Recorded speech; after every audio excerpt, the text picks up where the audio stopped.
What if missing God's appointed moment did not mean you were disqualified forever? In Numbers chapter 9, Israel was still in the wilderness, and God commanded them to celebrate the Passover. This was no small event. Passover reminded them that God rescued them from slavery, spared their firstborn, and brought them out by His power. But a problem arose. Some men had touched a dead body and were ceremonially unclean. According to the law, they could not take part in the Passover. They came to Moses with a heartfelt question.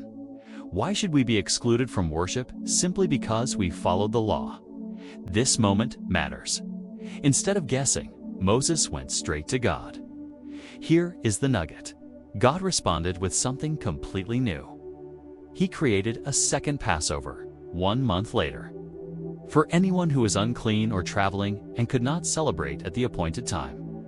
God made room for obedience when circumstances made faith difficult. Holiness mattered, but so did mercy. This showed Israel something powerful. God was not looking for excuses to exclude His people. He was creating paths for them to come near. The chapter then shifts to movement. The cloud that covered the tabernacle became Israel's signal. When the cloud lifted, they moved. When it stayed, they stayed. Sometimes for days, sometimes for months.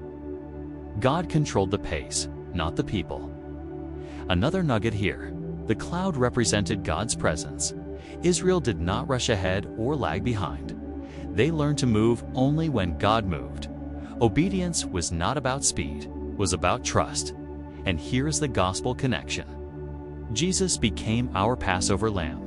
Through Him, those once unclean are invited to the table. When we miss the mark, grace makes a way back.